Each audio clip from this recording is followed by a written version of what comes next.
আজকে বিজ্ঞান যত সামনে এগুচ্ছে, এটা প্রমাণিত যে রাসূলুল্লাহর সুন্নাহ ১৫০০ বছর ধরে আমরা রাসূলুল্লাহর সুন্নাহ মেনে আসছি, কিন্তু জানি না এই সুন্নাতগুলো মানলে কি ফায়দা হবে, কি উপকার হবে। না জেনেই উপকার লাভ করে আসছি। আজকে বিজ্ঞান গবেষণা করে প্রমাণ করে দিচ্ছে যে অবশ্যই মুসলমানদের সুন্নাহগুলো উপকারী। এই সুন্নাহই সবচেয়ে বড় বিজ্ঞান। কথা ঠিক না? যারা আধুনিক শিক্ষিত আছে দেখো, আমার উপর নারাজ হইও না। রাসূলের সুন্নাহ প্রত্যেকটা সুন্নাহ এমন এমন যে এগুলো যদি তুমি আমল করো, আল্লাহু আকবার, তুমি জানো না এর কি ফায়দা, কিন্তু মনে রাখবা এর ফায়দা দুনিয়াতেও তুমি ভোগ করবা। তোমার শরীর, দেহ, মন সুস্থ থাকবে, মৃত্যুর পরেও তোমার জন্য জান্নাত থাকবে। কথা ঠিক না বেঠিক? তাহলে আমরা যে ওয়াদা করলাম,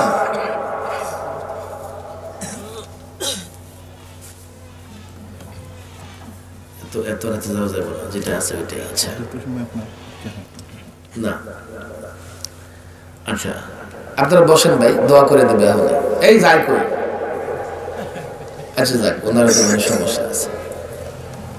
আমার কথা কি আপনারা বুঝতে পারতেছেন যে রাসূলুল্লাহর সুন্নাত মানলে ক্ষতি না লাভ? আরো জোরে বলেন, ক্ষতি না লাভ? এক একটা সুন্নতের লাভ বয়ান করলে রাত শেষ হয়ে যাবে। একটা সুন্নত আমরা এটাকে অনেক হালকা মনে করি। কি জানেন, রাসূল বলছেন খাবার পরে আঙ্গুল চাইটা খাও। বলছে কি বলছে না? এখন বিজ্ঞান গবেষণা শুরু করছে। চায়নাওয়ালারা কি করে জানেন? চায়নার খাবার তো দেখেন নাই, একটা ছোট্ট প্লেট থাকে, দুইটা কাঠি আল্লাহ জানে কেমনে খায় এই জাতি। এই কাঠি দুইটা ঠক ঠক করে খায়। আর খায় কি জানেন? ইঁদুর, সাপ। আমার মনে আছে ৯০-তে আমাদের যখন মেঘনা, ঢাকা থেকে চট্টগ্রাম রোডে মেঘনা সেতু হয়, তখন ওই এলাকার ব্রিজের কাজ পাইছিল কোরিয়ান এবং চায়না লোকেরা। তো ওই এলাকায় কোরিয়ান এবং চায়না লোকেরা কাজ শুরু করার পরে পুরা এলাকা থেকে কুত্তা উদাও।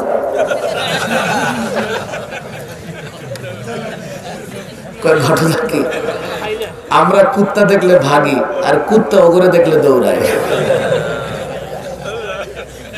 আপনি দেখেন, সাপ আমাদের বাচ্চারা দেখলে কি করবে?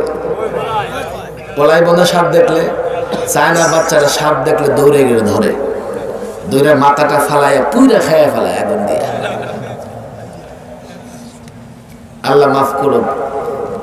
ইসলাম যে বিষয়গুলোকে হারাম করেছে, এই বিষয়গুলো যদি কেউ বক্ষণ করে খায়, তো কিয়ামতে হিসাব নিকাশ বা কবরের শাস্তির পাশাপাশি দুনিয়াতেও তার ক্ষতির মুখোমুখি হতে হবে। এগুলো বললে অনেক সময় লাগবে। যেমন মদ হারাম না হালাল? বলেন হালাল না হারাম? মদ খেলে ক্ষতি না লাভ? ক্ষতি না লাভ? পৃথিবীর সব দেশের ডাক্তার এই কথা বলে।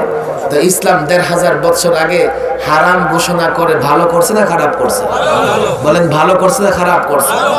আমরা যে আঙ্গুল চেটে খাই, ভালো করে শুনবেন, এই যে আঙ্গুল চেটে খাই, তো বিজ্ঞান গবেষণা করছে কি, মানুষ যখন খাবার খায় দেখবেন প্রচন্ড শীতেও তার শরীরে একটু ঘাম বের হয়। হয় কি হয় না?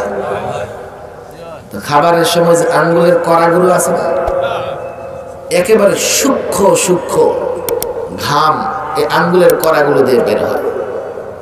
খাবার খায়, খাবারের সঙ্গে এগুলো পেটে যায়, খাবারের পরে আঙ্গুল চাটে, এগুলো পেটে যায়। চিকিৎসা বিজ্ঞান গবেষণা করে দেখেছে, এই যে আঙ্গুলের করে একেবারে সামান্য জমে যে পানি, এটার ভেতরে এমন পাওয়ার আছে, ডাইজেস্ট পাওয়ার, হজম শক্তি, এগুলো যখন খাবারের সঙ্গে পেটে যায় তো পেটের খাবার সহজে হজম হয়ে যায়। এ মুসলমান জানিও তো না বিজ্ঞান, কিন্তু রাসূলুল্লাহরে মহব্বত করি, রাসূলুল্লাহর সুন্নাত মানি। এখন তো অনেক কথা বলা লাগে। দেখেন, আমেরিকান বিজ্ঞানীরা একটা গবেষণা করে দেখছে যে মুসলমান এগুলো সহজে অসুস্থ হবে না, বুড়ো হয়ে গেল না। কয় কেন করে নামাজ পড়ে। আর নামাজের মধ্যে আমরা তো নামাজ শারীরিক সুস্থতার জন্য পড়ি না, কাকে সন্তুষ্ট করার জন্য পড়ি? বলেন কাকে? বলেন কাকে? আমেরিকান গবেষকরা তারা গবেষণা করে দেখলো নামাজ দেখি সবচেয়ে বড় ব্যায়াম। আরে কথায় কথা এসে যায়, আপনাদের এখান থেকে তো সীমান্ত কাছে, এই সীমান্তের ওপারের এখন যে একটা সরকার আছে জঙ্গি সরকার, তার দলের এক নেত্রী একটা বক্তব্য ভাইরাল হয়েছে নানা সামাজিক যোগাযোগ মাধ্যমে। বক্তব্য দিতেছে আযান বন্ধ করে দাও। ওরা তো কাফের বেঈমান, কিছু মুসলমানও আছে কয় আযানে নাকি শব্দ দূষণ হয়, আযানে নাকি। আর এই হারামির ঘরে 24 ঘন্টা টেলিভিশন চলতে থাকে, ওইটা শব্দ দূষণ হয় না। আরে কথা ঠিক না বেটি? কেন আযান বন্ধ করে দাও? তারা আযান কেন বন্ধ করতে বলে? আযানে তো মুসলমান তার আল্লাহর শ্রেষ্ঠত্ব বয়ান করে, আল্লাহু আকবার আল্লাহু আকবার, আল্লাহ বড়। ওরা কয় আমাদের নাম বড়, আল্লাহ বড় হবে কেন? আযান বন্ধ করে দাও। মুসলমান যার বড়ত্ব বয়ান করে আমরা তারে মানি না, আমরা আমাদের রামেরে মানি। এরপরে সে বলে নামাজ বন্ধ করে দাও। কেন? কয় মুসলমান নামাজ পড়ে ট্রেনিং দেয় আমাদের বিরুদ্ধে যুদ্ধ করার লেগা। এই চায়নাতে রোজা বন্ধ ছিল, কয় কেন? কয় এগুলো নামাজে ট্রেনিং দেয় আর রোজা রাইখা না খায়া অভ্যস্ত হয়। কালকে যখন আমাদের সঙ্গে যুদ্ধ করবে তো যুদ্ধের ময়দানে তো অ্যাভেলেবল খাওয়া পাওয়া যায় না, তো কেমনে না খায়া থাকলে যুদ্ধ লম্বা টাইম করা যাবে, এই জন্য রোজা রাখে। এতটুকু ফায়দা আছে, কিন্তু এটা আমাদের উদ্দেশ্য না। এই জন্য ওরা আযান, নামাজ, রমজানের রোজার বিরোধিতা করে। কথা ঠিক না বেটি? ওরাই গবেষণা করে দেখাইছে যে মুসলমান যে নামাজ পড়ে, এই নামাজ যদি মুসলমান চালু রাখে তাহলে মৃত্যুর আগ পর্যন্ত সে সুস্থ থাকবে। তবে নামাজটা পড়া লাগবে সুন্নত মতো। কি মতো? বলেন কি মতো? রাসূলুল্লাহ যেভাবে নামাজ পড়েছেন, দাঁড়াবো, রুকু, সেজদা সব ঠিকঠাক মতো করব। এগুলো আমি বর্ণনা করলে রাত শেষ হয়ে যাবে। শুধু সেজদার কথা বলি, নামাজের সবচাইতে উল্লেখযোগ্য অংশ সেজদা করা। কথা ঠিক না বেটি? এই মুসলমান শোনো, এই যে মানুষের মাথায় তুমি যদি বসে থাকো তো পর্যাপ্ত রক্তের সঞ্চালন হয় না। আমি জানি না আপনারা বুঝেন কিনা, মানুষের হার্ট অ্যাটাক হয় না, ব্লক হয় না? কেন হয় জানেন? এই যে মানুষের যে হার্টের রগগুলো আছে, যেগুলো রক্ত সাপ্লাই করে গোটা বডিতে, এই রগগুলা ভিতর থেকে ভরাট হয়ে যায়, চারপাশে চর্বি জমা হয়ে যায়। যখন রক্তের গতি কমে যায় তখন ব্লক হয়, নানা রকমের মানুষ অসুখ বিসুখে নিপতিত হয়। তাহলে এই রক্তে যদি গতি থাকে তাহলে তো রগের চতুর্পাশে আর কি জমা হইতে পারবে না? চর্বি জমা হইতে পারবে না। আমরা থাকি সারাদিন বৈশা, রক্তের তো গতি থাকে না। যখন রুকুতে যাই আল্লাহু আকবার, তো মানুষের গোটা এই যে বডি, দেহে, পিঠে রক্তের গতি বাড়ে। সেজদায় যখন যায় তখন এই রক্ত মাথায় উঠে, মাথায় রক্তের গতি বাড়ে। এটা অবাক করা কাণ্ড। আমি জানি না আমার মা বোনেরা শুনতেছে কিনা। বিজ্ঞান বলে যদি নারীরা জানতো যে সেজদায় পড়ে থাকলে চেহারার লাবণ্য বাড়ে, সৌন্দর্য বাড়ে, তো এই নারীরা বিউটি পার্লারে না গিয়া সেজদায় পড়ে থাকতো। কিভাবে? যখন সেজদায় যায় তখন চেহারায়ও রক্তের গতি বাড়ে, এই চেহারা লাবণ্যময় হয়, এই চেহারা সুন্দর হয়। আল্লাহু আকবার। এগুলো বিজ্ঞান এই ব্যাখ্যা করেছে। মাথার ভিতরে রক্তের গতি বাড়লে তখন তার ব্রেন সতেজ হয়, সচল হয়। আর ব্রেন যদি মৃত্যুর আগ পর্যন্ত কাজ করে তো এই লোক দ্বারা যে উপকার হয়, আর যেই লোকের ব্রেন অকেজো হয়ে যায় ওই লোক বোঝা ভারী হয়ে যায়। কথা ঠিক না? নামাজ মানুষকে মৃত্যু পর্যন্ত সুস্থ রাখে, মৃত্যু পর্যন্ত সুস্থ রাখে। এক একটা বিজ্ঞানের ব্যাখ্যা দেখো, কথা চলে আসছে, 2 মিনিট লাগবে বলেই ফেলি।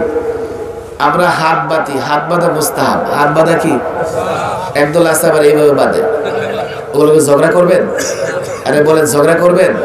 এ তো মুস্তাহাব। আচ্ছা তোমার মন চায় বাঁধো, নাকি আমারে খারাপ বললো না। এই জায়গায় নাভির নিচে হাত বাঁধার হাদিসও আছে, আছে না নাই? বলেন আছে না নাই? এখন তুমি কবে হুজুর তোমার হাদিসের চেয়ে আমার হাদিস মজবুত বেশি, আমার হাদিসের চেয়ে তোমার হাদিস মজবুত বেশি। ভাই মুস্তাহাবই তো, জগাটা রাখো। বিজ্ঞান গবেষণা করছে, এগুলো পত্রিকা ছাপা হয়েছে। আমরা ডান হাত বাঁ হাতের উপরে রাখি, রাখি কি রাখি না? কথা তো অনেক আইসা গেছে। ডান হাত দিয়া পজিটিভ আলো বের হয়, বাঁ হাত দিয়া নেগেটিভ। ডান হাত কর্মক্ষম, ডান হাত দিয়ে বেশি কাজ করা যায়, কথা ঠিক না বেঠিক? বোঝাও বেশি তোলা যায়। এই ডান হাত যদি বাঁয়ের হাতের উপরে রাখে তো ডান হাতের সঙ্গে সঙ্গে বাঁ হাতও শক্তিশালী হয়। এটা আমার বলা উদ্দেশ্য না, বলা উদ্দেশ্য কি শোনেন। বিজ্ঞান বলে আমরা যখন নামাজে দাঁড়াই চোখ দুটা কোথায় থাকে? বলেন কোথায় থাকে? যখন রুকুতে যাই পায়ের বৃদ্ধাঙ্গুলে, আর যখন বসি কোলে। বলেন কোথায়? মানুষ যখন এইভাবে নামাজে দাঁড়ায় আর সেজদার দিকে তাকায়, দেখবেন চোখের দৃষ্টিটা ডান হাত হইয়া তারপরে সেজদার জায়গায় পড়ে, কথা ঠিক না বেঠিক?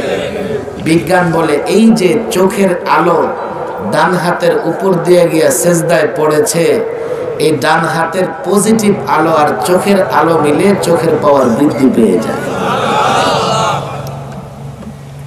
একেবারে ছোট্ট ফায়দা, উদ্দেশ্য না কিন্তু এগুলো। প্রত্যেকটা সুন্নাহ রাসূলুল্লাহ। তোমরা আমাদেরকে রাসূলুল্লাহর দুশমন বলো, আল্লাহর কসম রাসূলুল্লাহর এমন কোন সুন্নাহ যদি ছুটে যায় আর মনে করা হয় সেই সুন্নাহকে আদায় করবার জন্য 1 সাগর রক্ত দিতে হবে, 1 সাগর রক্ত দিতে হবে, রব্বে কাবার কসম করে বলি 1 সাগর রক্ত দিয়ে হলেও রাসূলুল্লাহর সুন্নাহর উপরে আমল করব। কেন আমাদেরকে রাসূলুল্লাহর দুশমন মনে করে আমি তো বুঝি না। কিছু কথা যেগুলো তোমরা একরকম বলো আমরা একরকম বলি, চলো এগুলো ছেড়ে রাসূলুল্লাহর সুন্নাহ বাস্তবায়ন করবার চেষ্টা করি, কথা ঠিক না বেঠিক? প্রত্যেকটা সুন্নাতে এক মেসওয়াক। দেখো আমাদের ছাত্ররা রাসূলুল্লাহর এই মেসওয়াক পকেটে পকেটে রাখে, দেখি তোমাকে ছাত্র নিয়ে হোক কর্ডার পকেটে মেসওয়াক আছে। আমাদের অলিপুরি সাহেব, আমি জানি না এলাকায় আসে কিনা, ওই দিন এক প্রোগ্রামে বলতেছিলেন, শোনেন খাঁটি পীর আর ভেজাল পীর কেমনে চিনবা? যেমন ভালো ডাক্তার খারাপ ডাক্তার কেমনে চিনন যায়? যে ডাক্তারের কাছে গেলে রোগী ভালো হয় সেই ডাক্তারই তো ভালো ডাক্তার। আরে কথা ঠিক না বেঠিক? এই মিয়া, এই বাজারে এক ডাক্তার বসে, তার নামের নিচে ডেজিগনেশন লেখা আছে, উপাধি MBBS লন্ডন, FCPS অমুক নিউ ইয়র্ক ফিয়র্ক লেখা থাকে না? সাধারণ মানুষ তার উপাধি দেখে বুঝবে নাকি? এদেশে এমন অনেক পীরও আছে, দেখবেন নামের আগে 32টা লকব, একেবারে কুতুবে জামান থেকে কুতুবে বাংলা পর্যন্ত আছে না নাই? মানুষ কেমনে জানবে? মানুষ এই সলিমউদ্দিন ওই ডাক্তার দেখাইছো কেমন? কোন ভালো, চিকিৎসা ভালো, পরীক্ষা নিরীক্ষা কম দেয়, কথা ঠিক না বেঠিক? পীর আর আলেম চিনতে হলে দেখবা কার সোহবতে গেলে মানুষ সুন্নতের আশেক হয়, কথা ঠিক না বেঠিক? ভালো শিক্ষক চিনতে হলে দেখবা কার ছাত্ররা পকেটে মেসওয়াক রাখে, সিগারেট রাখে না। আদর্শ শিক্ষক, ছাত্র সব প্যান্ট শার্ট পরে ঘুরে বেড়ায়, বলবে হুজুর প্যান্ট শার্ট পরা তো কাবার ইমামের জন্য হালাল, আপনি এর বিরোধিতা করেন কেন? না আমরা বিরোধিতা করি না ভাই, বুঝো হাতে ধরি পায়ে ধরি। এমন কথা বললো না যে মানুষ সুন্নাত থেকে দূরে সরে যায়। হালাল আর সুন্নাহ পার্থক্য আছে। তুমি হয়তো ব্যবহার করতে পারবা, কিন্তু তুমি রাসূলুল্লাহর আশিক হলে তোমার রাসূলুল্লাহর সুন্নতি পোশাক পরতে হবে। কথা ঠিক না? আর আরেকটা বুঝো, আমরা প্যান্ট শার্ট যারা পরে ওদের লগে দুশ্মনী করি নাকি? মসজিদ থেকে বের করে দেই, মুসাফা করতে অস্বীকার করি। কিন্তু একটা কথা মনে রাখো, প্যান্ট পরলে অনেকগুলা খারাপই লাজেম আসে। এটা বলে আমি শেষ করে দেবো, শোনেন। যদি প্যান্ট আর গেঞ্জি পরে কেউ মসজিদে যায় আর আপনার সামনে দাঁড়ায় সে রুকুতে যায়, তো আপনার পিছে দাঁড়ায় থাকতে পারবেন না। আরে কথা ঠিক না বেটি? আমি তো বলি মহাকাশ পর্যন্ত মাঝে মধ্যে ওপেন হয়ে যায়। 2, আমার এই ভাইয়েরা প্যান্ট পরে মসজিদে গিয়ে শুধু নিচে দিয়ে প্যান্ট গুছাইতে থাকে। কথা ঠিক না বেটি? কেন? রাসূলুল্লাহ বলেছেন যে কাকনুর নিচে প্যান্ট গেলে ওই জায়গাটা জাহান্নামের আগুনে জ্বলবে। 3, আজকাল কিছু প্যান্ট এমন আছে মনে হয় যে জায়গায় জায়গায় কুত্তায় কামড়ায় রাখছে। আরে কথা ঠিক না বেটি? আমারে বলো, ওই প্যান্ট শার্ট পরে কি আমরা মসজিদে যাব? ওই প্যান্ট শার্ট কি আবার ইমাম সাহেব পরবো না বাংলাদেশের ইমাম পরবো? বিদায় ব্যাপকভাবে হালাল বলা উচিত না। একটু বুঝো, চিন্তা করো। চিন্তা করে যদি তুমি খোলা মেলা ডিলা টাকনোর উপরে প্যান্ট এবং এর উপরে এমন জামা পরো যে রুকুতে গেলে হাঁটলে সমস্যা হয় না, পরো। আমরা তো তোমার কখনো বলি নাই যে প্যান্ট পরে মসজিদে আসতে পারবে না। আমরা তো বলি নাই প্যান্ট কেন পরছো, মুসাফা করবো না। মুসলমান হিসেবে তুমি তো পোশাকটাকে একটু সাদাসিধে রাখো। প্যান্ট পরার বৈজ্ঞানিক ফায়দা যদি বলি, রাত শেষ হয়ে যাবে।